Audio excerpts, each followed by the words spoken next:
Media wings ছিল, media উইংসের নামে আমাদেরকে সবসময় এটার থেকে বিরত থাকার জন্য চাপ প্রয়োগ করত। অন্যদিকে যখন এইভাবে নেপথ্য যদি খুঁজতে হয় মানুষের মধ্যে বিগত দিনগুলোতে মানুষের পুঞ্জীভূত ক্ষোভের বহিঃপ্রকাশে ঘটেছে হলো লাস্টে যেটা ছাত্র জনতার আন্দোলন। তাদের যে আন্দোলনটা ছিল সেই আন্দোলনটা যৌক্তিক দাবি ছিল, তারা যারা সঠিকভাবে যে বৈষম্য বিরোধী যে আন্দোলনটা, তো সেখানে তারা যে দাবি দিয়েছিল সেটাকে তারা অ্যাকসেপ্ট করতে দেরি করেছে এবং যেভাবে গণহারে পুলিশ দিয়ে এবং বিডিআর দিয়ে যেভাবে মানুষকে হতাহত করেছে এবং মানুষকে নির্বিচারে খুন করা হয়েছে, তারই বহিঃপ্রকাশের প্রেক্ষিতে কিন্তু আপনার এই আন্দোলনটা ফলপ্রসূ হয় এবং এক দফাতে আসে। এক দফা মানে তার পতনের, এবং এই পতনের সময় যখন কথা আসছে তখন আমাদের যে 15 বছরের ছাত্র জনতা এবং জনসাধারণের অভিভাবকদের শিক্ষকদের সব সম্মিলিতভাবে তারা একসাথে রাস্তায় নেমে আসছে এক দফার আন্দোলনে। যে স্বৈরাচার বললে তাকে একটু ছোটই মানায়, এটা হলো গণহত্যাকারী, যেখানে 15 বছরে হাজার হাজার লোককে খুন করেছে, সেই গণহত্যাকারী হিসাবে তাকে চিহ্নিত করা হয়েছে। এবং আমরা যারা ব্যবসায়ী মানুষ আমরাও জানি অনেক কিছু, আর তাছাড়া আমি নিজেও তো গণমাধ্যম ব্যক্তিত্ব, আমরা অনেক সময় অনেক কিছু জানতাম কিন্তু সেটা প্রকাশ করতে পারতাম না। বিশেষ শৃঙ্খলা বাহিনী যারা ডিজিএফআই পরিচালনা করত সেখানের কথা তুলে ধরতে পারিনি। তো জনগণের কথা যদি আমরা তুলে ধরতাম এবং শেখ হাসিনা যদি তার নীতিতে যদি সঠিক রাষ্ট্র পরিচালনার মতো যদি মন মানসিকতা থাকতো, তাহলে কিন্তু তাকে আজকে যেভাবে পালাতে হয়েছে এইভাবে পালাইতে হইতো না।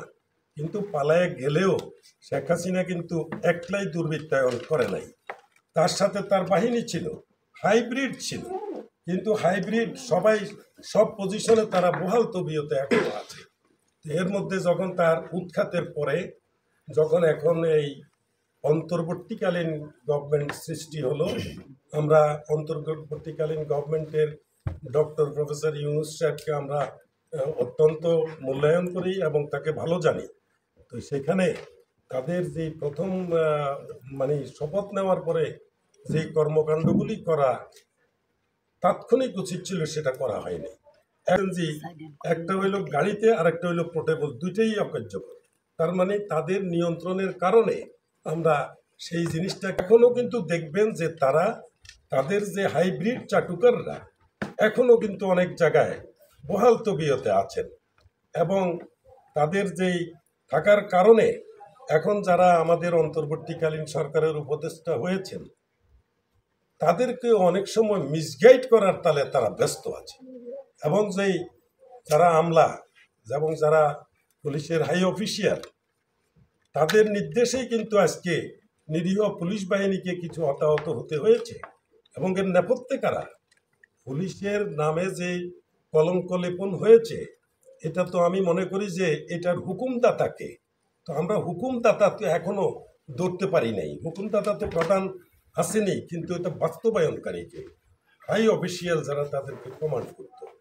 কিন্তু কমান্ডাররা আল্লাহ চাইলে এখনো বড় কমান্ডাররা এখনো কেউ পালিয়ে গেছে, কেউ এখনো দরছোয়ার বাইরে আছে, আবার কেউ এখন নিজের সুর অন্যভাবে চেঞ্জ করে তারা এখন নিজেকে বর্তমান ছাত্র জনতার আন্দোলনের পক্ষ বলে সমর্থন করছে। এই জিনিসগুলো যখন আপনারা অ্যানালাইসিস করবেন, আমরা প্রিয় সাংবাদিক ভাইয়েরা অ্যানালাইসিস করলে এই থলির বিড়াল বেরিয়ে আসবে যে কে আজকে তাদের এক সময়ের সহযোগী আর আজকে তারা এখন কোথায় আছে। আপনাদের লেখনী এবং আপনাদের চেষ্টার মাধ্যমে তারা জনসমক্ষে তাদেরকে পরিচিত এবং তাদেরকে আনা সম্ভব হবে।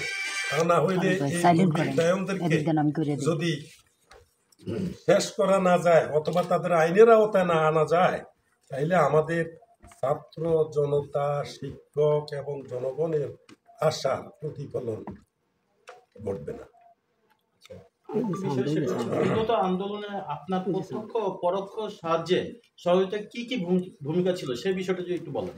আসলে দেখেন, আমি তো